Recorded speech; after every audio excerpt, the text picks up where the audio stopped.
Знакомьтесь, Анастасия Борисовна Боброва, учитель-логопед детского сада «Сказка», индивидуальный предприниматель, руководитель Центра раннего развития «Зернышко». Ее знают многие ленчане. Услуги учителя-логопеда востребованы уже на протяжении 15 лет. Именно такой срок существует детище героини нашего сегодняшнего репортажа. В «Зернышке» работают группы подготовки детей дошкольного возраста к школе, также группы выходного дня, логопедические и диагностические. Также проводятся занятия для детей с года. В летнее время обучающиеся посещают дневной лагерь. Сегодня у руководителя в планах расширить перечень предоставляемых услуг. Анастасия родилась и выросла в Ленске, в обычной семье. Папа девушки всю жизнь работал электриком, мама приемосдатчицей. Проживали до наводнения в микрорайоне Разведчик. Настя училась в 5-й школе. После паводка родители решили перебраться в город и перевели дочь в новую школу. Ее девочка успешно окончила и поступила в Иркутский институт по специальности психология. Психологом я не стала, я училась на преподавателя психологии. Уже как предполагалось, наверное, что я буду работать с детьми, хотя думала, что буду со взрослыми, мне тренинги нравились, вот такое думала, буду заниматься. Но немножко ушла потом в другую сторону, психолога и закончила. А потом я долго думала на логопеда, я 5 лет к этому шла, чтобы отучиться на логопеда, просто вот как-то думала и надумала, и нисколько об этом не жалею, вот выучилась на логопеда, сейчас основной у меня логопед. В Иркутске Анастасия прожила 7 лет, вышла замуж, и когда молодые ждали первенца, было принято совместное решение переехать в Ленск. Как призналась сегодня героиня нашей передачи, поближе к маме. Родила, выучилась на логопеда и открыла свой бизнес – Центр раннего развития. У меня был ребенок 1,5 года, и мне некуда было с ним ходить. Как бы у нас в Ленске такого не было. И мне как-то я ночью вот так лежала, думала, куда бы, что бы сделать. И буквально через неделю мы с ним полетели в Иркутск, посмотрели, несколько в центров сходили. И я приехала, и через 2 месяца я уже открыла здесь такой центр. У меня сначала были с года занятия в основном, ну, вот как раз его возраст. И как-то зашло, и потом вот я сделала подготовку к школе. Вот так вот появилось «Зернышко». Мне папа помог как бы финансами, так скажем, но там затраты были небольшие. Я снимала сначала квартиру, прям рядом с домом у меня была в соседнем подъезде квартира. Потом я уже купила себе маленькую 2-комнатную квартиру. Потом, когда места уже стало не хватать, приобрела вот эту вот на Первомайской 15, которая побольше. В Иркутске я закупала все оборудование. В Иркутске я, так скажем, подсмотрела идею, которую мы сходили в несколько разных мест. Я для себя сделала выбор, так скажем, и приехала, и здесь уже все воплотила. У нас в Ленске сначала не знали о Монтессори, не знали о таких занятиях. Я, как бы сказать, можно сказать, первая этим начала заниматься, но спрос был прям хороший. Родители с удовольствием шли, так как мамам, особенно зимой, заняться нечем, им даже самим для общения, для чего-то там, ну вот как бы и дети пристроены, и занятия проходят, и мамам. Даже было такое, что мамы вместе объединялись и уже потом встречались у кого-то дома, дружить начали. Монтессори — это было зонированное пространство, там, допустим, в одном месте крупа, в одном месте мелкая моторика, где-то какие-то бытовые домашние дела, там мытье посуды, еще что-то. И вот это все было зонировано, и вот так проходили занятия. Ну, к таким занятиям все равно нужно опыт, как бы квалификация, да, чтобы детям объяснить правильно. Опыта вообще не было, все на энтузиазме, еще тогда интернета так сильно не было. Ну, как-то вот у меня это прям шло, да, это мое оказалось. Я никогда, если честно, не думала, что буду работать с детьми, тем более с маленькими, а с маленькими особенно интересно. Видно, что как бы это он вот тут научился, вот только что он с чистого листа как будто. Зашло и пошло. Центр раннего развития стал пользоваться большим спросом. Чтобы попасть на занятия, нужно было записываться за несколько месяцев вперед. Впрочем, также и сегодня. Профессия логопеда для Анастасии Борисовны – это действительно настоящее и любимое дело всей ее жизни. Доброжелательность, терпение, целеустремленность и оптимизм – вот качества, которые необходимы для этого нелегкого труда. Ими обладает без сомнения Анастасия. В «Зернышке» подобрался хороший коллектив. Руководитель нашла единомышленников. У меня работают «Золотого ключика» преподаватели и со «Сказки» все специалисты почти работают со сказки. И логопеды, и мне там и воспитатель, в основном со сказки. Мне даже звонят, говорят, вам, может, кого-то надо, как предлагают свою там помощь, услуги. В прошлом году у нас работала группа продленки, там преподаватель делала уроки с детьми, объясняла темы непонятные, со школ тоже стали люди приходить. Тебе сколько лет? Сколько это? 6 уже? Сегодня здесь работает 3 логопеда, нейропсихолог, дефектолог, художник и ведется подготовка к школе. Также начал работу учитель начальных классов. Она поможет ребятам сделать домашние задания и заполнить пробелы по изученным темам. Также в планах у Анастасии открыть кружок МВД «Мужчина в доме», где мальчиков будут обучать навыкам, которые пригодятся во взрослой жизни. Также в скором времени заработает секция «Ораторское искусство». На подготовке к школе есть группа с 5 лет. Там мы еще чтение не проходим, мы проходим звуки, фонетическое восприятие, чтобы ребенок умел слышать, так скажем. И математика, развитие речи, развитие логики. А на подготовке к школе там мы уже читаем, пишем, подготовка руки к письму. Я туда включила каллиграфию частично, чтобы уже ребенок шел к школе готов. Летом у нас проходят умные каникулы. Там у них идет повторение школьного материала. Также они ходят на всякие экскурсии. У них есть каждый день, у них секретное место в течение 10 дней. Они ходят на молокозавод, ходили, в бассейн они ходят. Им делают экскурсии по городу, различные мастер-классы. Они ходят, у них выпускной проходит, обычно там они делают пиццу или что, у них дискотека. Очень интересно, и дети прям ездят на несколько сезонов, приходят, с удовольствием ходят. Какой первый звук? Твердый или мягкий? Твердый. Мягкий.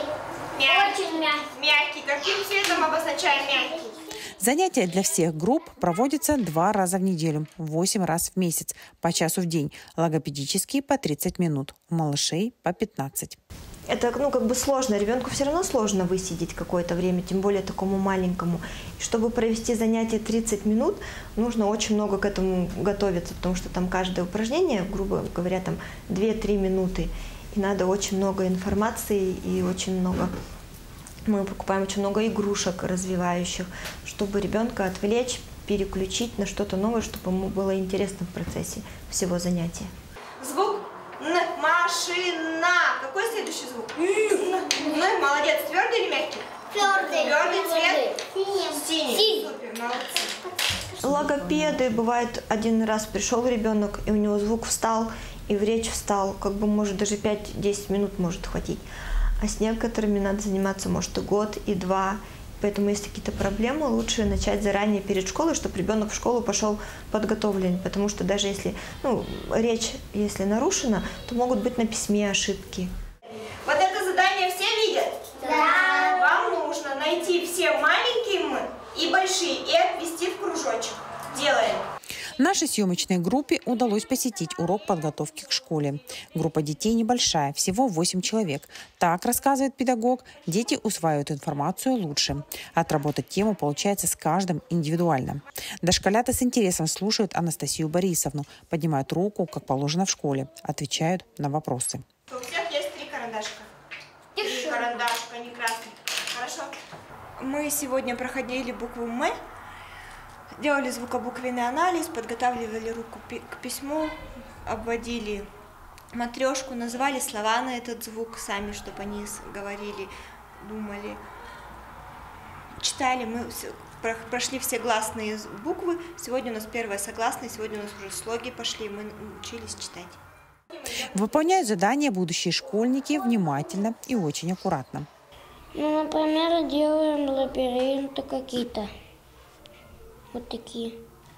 Что там у тебя за лабиринт? Тут по буквам проходишь вот так вот. Оп, оп, оп, оп, и к морозу. Какую букву ты сегодня изучали?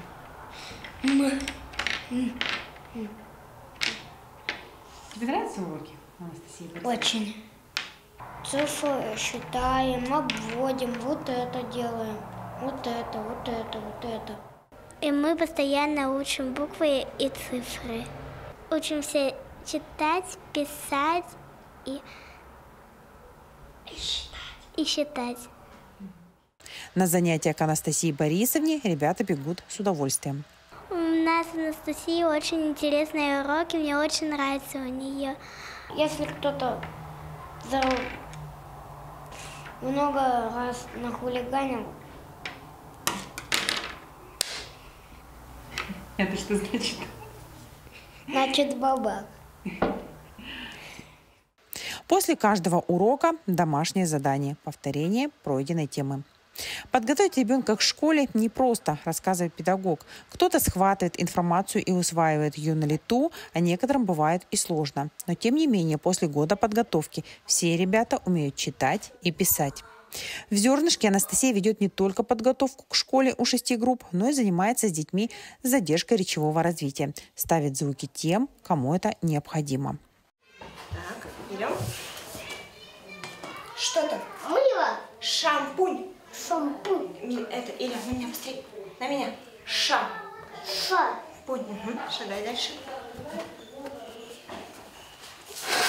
Давай. Что это? Гуашь. лос, Угу. Дальше шагай. Что там? мешок, Мешок. мешок, Шок. сок. Угу. Все, мелочинка. Ура! Спасибо! Ну все. Спасибо! Да. Молодец, почти. Давай, еще. К. Ага. К. Да. Почти. В соседнем кабинете ведет занятия и еще один логопед – Любовь Захарова, коллега и подруга Анастасии. Еще. Еще. Еще. Еще. Сильно-сильно. Настя моя соседка изначально. Близко начали общаться, когда уже устроились в садик. Она всегда поддержит, поможет там, где сложности. Новые технологии как раз-таки в садик принесла она. Какие-то игры новые, нововведения, потому что она начала первая наблюдать за блогерами, повторять, и нас заразила этим. То есть друг другу помогаете? Друг другу помогаем, да. Новые идеи подкидывает. Настя же у нас идейная сама по себе, очень активная. Ну, и этой активностью нас заражает. В «Зернышке» мы, получается, уже больше 4 лет вместе работаем. Тоже так же друг другу помогаем, поддерживаем друг друга. Так, давай найдем, смотри, оранжевый. Нет, это пишет. Оранжевый. Вот так. Алена Данченко тоже логопед, коллега Анастасии. Ее руководитель Центра раннего развития пригласила в «Зернышко» поработать, когда Алена только закончила обучение по этой специальности. Можно сказать, благодаря этой возможности девушка сегодня востребованный логопед. После декретного отпуска я вышла на свое место работы в детский сад, и Анастасия уже пришла туда, логопедом работала. Я немножечко работала воспитателем, потом поставили меня учителем-логопедом, и потихонечку я набирала свой опыт. Анастасия предложила мне прийти к ней в «Зернышко». Я сомневалась, немного боялась, как бы. Ну, потом как-то все пошло, так, знаете, все само собой сложилось. С ней очень легко общаться, человек очень приятный, открытый. Ну, и вот так все у меня и получилось. Набиралась опыта и в саду, и здесь. Вот так вот продолжаю здесь работать 3-й год. Давай еще вот этот камушек сюда. Давай, зеленый положим сюда. Все, молодец. Давай. 5. Вот, молодец. Алена отметила, что в центре созданы все условия для комфортной работы. У каждого специалиста свой кабинет, оборудованный необходимым инвентарем, литературой и развивающими играми. Руководитель внимательная и отзывчивая, всегда идет навстречу. Вместе с коллегами воплощает новые идеи в жизнь. Не только в «Зернышке», но и в детском саду «Сказка», где все они и трудятся. Анастасия уже 7 лет, а Любовь и Алена чуть меньше. У меня в саду, получается, сейчас одна группа 15 человек. Я веду фронтальные занятия, когда общие, полностью дети, вся группа занимается развитием речи у нас, и произношение идет. В подготовительной группе там еще грамматика идет, грамота детей, чтение. И занимаюсь индивидуально занятий, беру каждого отдельно в этом кабинете. И звуковка, звукопроизношение, также развитие речи. Полностью все изучаем. Так. Во, молодец. Артем сидит, делает. Умничка. Молодец. Так. Молодцы. Здесь просто очень много, речь нарушена у детей очень многих. Сейчас вообще как бы дети сложнее пошли. Если, допустим, в группе раньше было 3 человека, кому нужен логопед, теперь 3 человека, кому не нужен логопед, а остальным как бы это прям обязательно. Иногда родители не слышат ребенка, вот они приводят к логопеду, говорят, нам только ре поставить, а там как бы звуки все, и шеи, и сей, все нарушены. И потом показывают, родителям говоришь, они такие, мы даже не слышали об этом. И. А это? Молодцы. А это? О.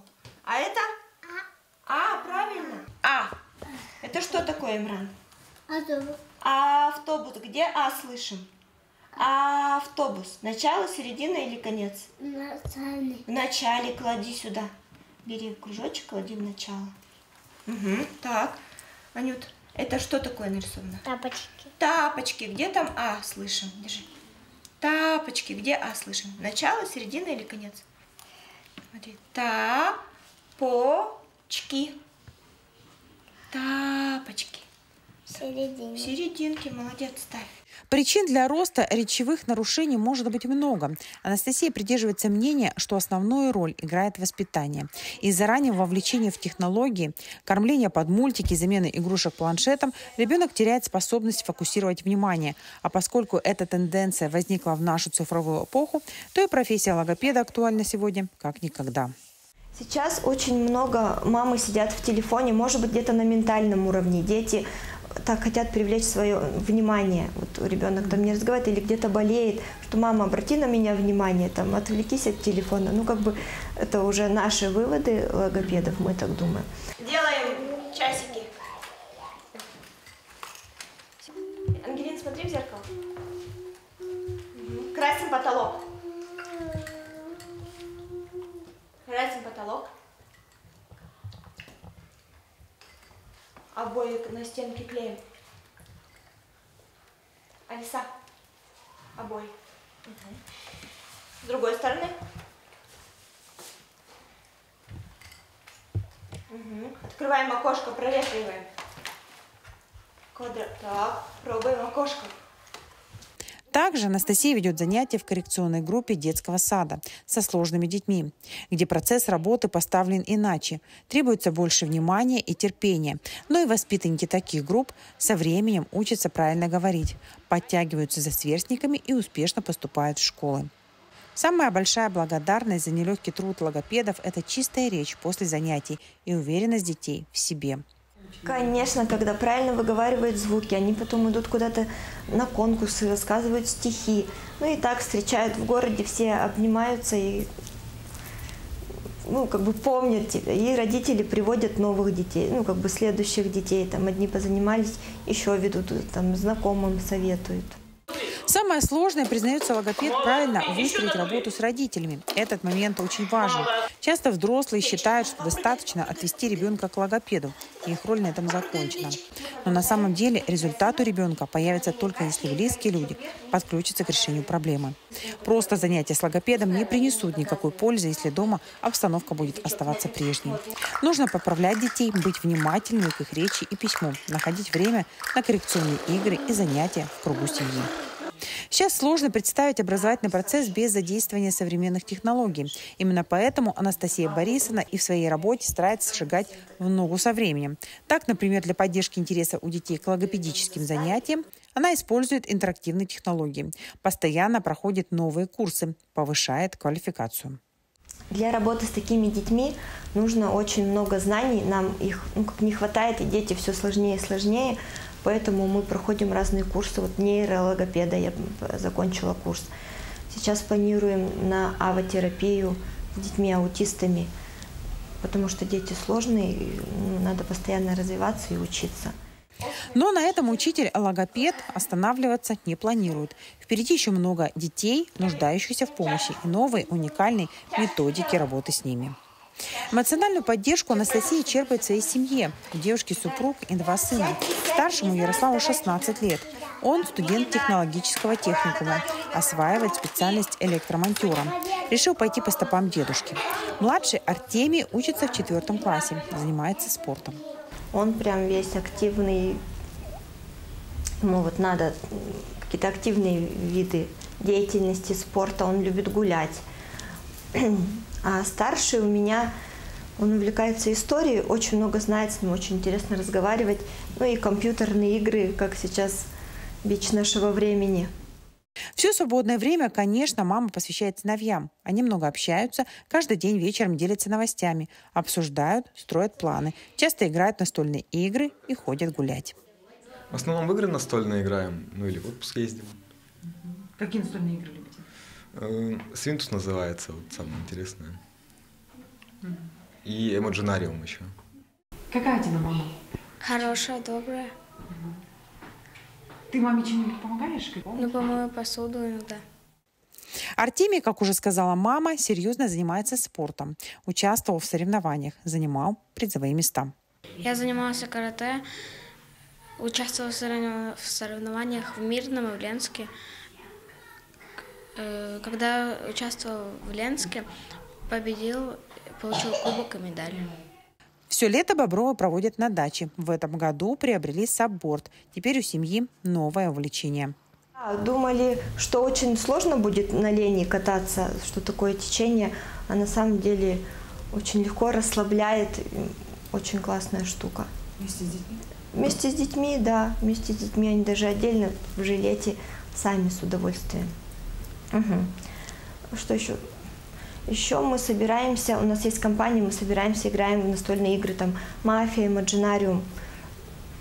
Очень классно. Сейчас, конечно, к сожалению, реже стали собираться. А раньше прям у нас раз в неделю мы собирались, взрослые люди, и играем, можно сказать, в детские игры. Героиню нашего репортажа ценят и уважают друзья.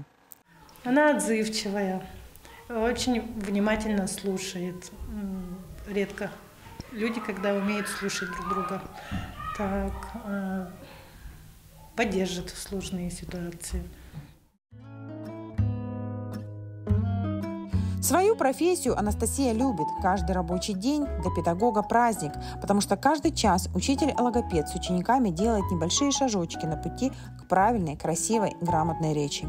Учитель-логопед – это та профессия, которая приносит радость не только себе, но и детям и их родителям. Прикасаясь к судьбам детей, Анастасия влияет на их будущее, радуется их успехам и счастлива сама, что выбрала этот ответственный путь. Ее любят дети и доверяют родители.